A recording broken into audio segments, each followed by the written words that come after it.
In 2021, Carlos Alcaraz burst onto the tennis scene at just 17 years old, skyrocketing through the rankings with a jaw-dropping skill on hard, clay, and grass courts. Even the tennis legend Rafael Nadal couldn't help but praise him, predicting his rapid rise in the world of tennis. And guess what? Nadal was spot on.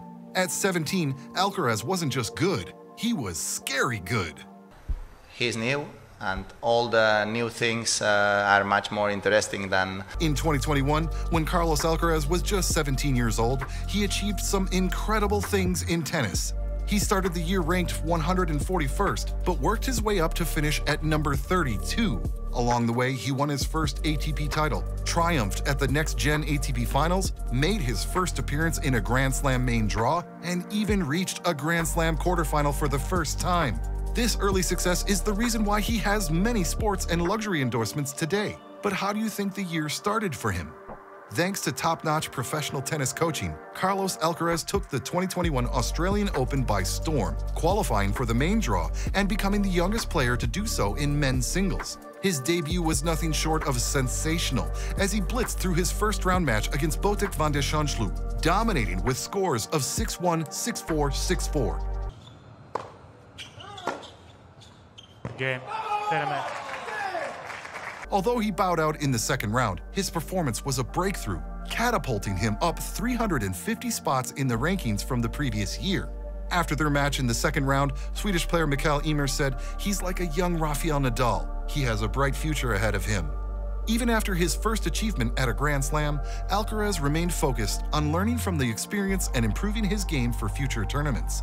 But before we continue with his career, let's take a look at his partnership with Babolat, a top tennis brand. Alcaraz first signed with Babolat in Spain when he was just 10 years old. Today, he relies on his Babolat Pure Aero 98 racket and Babolat RPM Blast strings to enhance his performance on the court. This partnership isn't just about gear, it's about luxury endorsements and representing one of the top brands in tennis. Now, what do you think happened next for Alcaraz after his trip to Australia? After the Aussie Open until mid-May, Alcaraz faced some ups and downs in his performance. He exited in the first round of tournaments in Acapulco, Miami, Barcelona, and Estoril. However, he showed promise by reaching the semifinals of the Marbella Open, a 250 ATP event. On his birthday, May 5th, Alcaraz played against Rafael Nadal in Madrid, but lost in straight sets 1-6, 2-6. Despite the loss, the match was a learning experience for Alcaraz, who expressed admiration and gratitude for the opportunity to play against Nadal on such a special day. Even with these challenges, he bounced back and won the Challenger Tour in Orias, Portugal. But how do you think the season continued for him on clay? At Roland-Garros, he reached the third round, making history as the youngest man to do so in Paris in 29 years.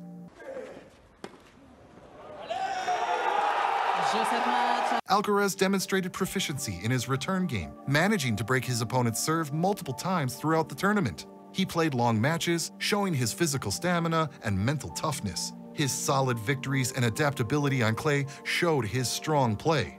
All of this made his coach Juan Carlos Ferrero say, "He's going to be himself. I think he has the potential to be one of the best in the world." Then Alcaraz made a memorable Wimbledon debut in 2021 by winning his first match on grass, a huge achievement for his first tour-level match on the surface. He started his campaign by defeating Yasutka Uchiyama from Japan in the first round. In this match, he showed his competitive nature and ability to handle the pressure. Although he lost afterwards to Daniil Medvedev in the second round, Alcaraz's performance still proved his skills and resilience. In the match against Medvedev, Alcaraz had a better first serve percentage but couldn't convert this into winning points effectively. Before we continue with his tennis career debut, let's take a minute to look at his endorsement with Nike.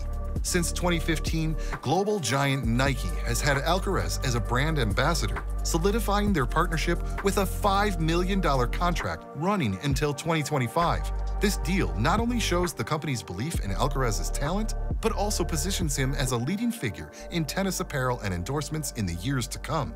But what do you think the main win of the 2021 season was for Alcaraz? The standout victory was when he claimed his first ATP title at the UMAG tournament in Croatia, winning over Richard Gasquet in the final with a convincing 6-2, 6-2 win at just 18. The first. Alcaraz demonstrated exceptional skill in controlling the baseline and executing long rallies.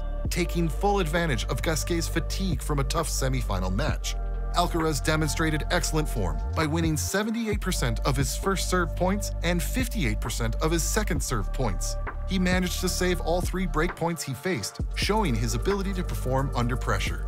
This win not only marked his first tour-level title, but also made him the youngest ATP champion since Kai Nishikori in 2008. Displaying amazing skills on clay, he defeated seasoned players like Filip Krajinovic and Albert Ramos Vinolas en route to victory. His triumph at UMAG not only earned him his first ATP title, but also made him the youngest champion in the tournament's history. With such an impressive breakthrough, how do you think Alcaraz's run continued on the ATP Tour? At the US Open, 18-year-old Alcaraz made waves by reaching the quarterfinals, one of the youngest players to do so since 1963. In the first match, Alcaraz defeated Cameron Norrie in straight sets with scores of 6-4, 6-4, 6-3. Alcaraz's powerful hitting was too much for Norrie, allowing him to advance comfortably to the next round. He continued to advance and particularly showed his strength in a tough match against Stefanos Tsitsipas. It is victory!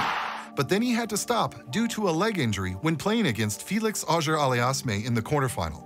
Despite this setback, he earned praise from tennis legends for his impressive performance. His win against Tsitsipas marked him as the youngest player to defeat a top 3 ranked opponent at the US Open since 1973. The Greek player even went on to say, Alcaraz can be a contender for Grand Slam titles. He has the game to be there. Now, even Andy Murray was impressed by Alcaraz's performance and said, this kid is going to be good. While John McEnroe, during his commentary, remarked, he's got the look of a future #1. The sky is the limit for him. These praises from seasoned professionals and legends of the game showed the impact Alcaraz had at the 2021 US Open. With such strong praise, what do you think came next for Alcaraz? At the Vienna Open, Alcaraz impressed everyone by reaching the semifinals. He faced Alexander Zverev, the world #4, but fell short, losing in straight sets 3-6, 3-6. Even with the defeat, Alcaraz was impressed with his skill and determination throughout the tournament, showing us why he's considered scary good. Zverev himself acknowledged Alcaraz's potential and form, noting, "It was the best match I played this week." With such an impressive series of performances throughout the tournament and the year, it's clear Alcaraz was on an upward trajectory. But how do you think he finished off his debut year in 2021? Well, he wrapped up the year by winning the next-gen ATP Finals in Milan impressively, defeating Sebastian Korda in straight sets. This victory made him the first Spaniard to win the title, and he did so without dropping a set throughout the event except in the final against Korda. At just 18 years old, his performance was nothing short of impressive, showing his readiness to compete at the top level. Alcaraz played a total of 5 matches during the tournament and won all of them.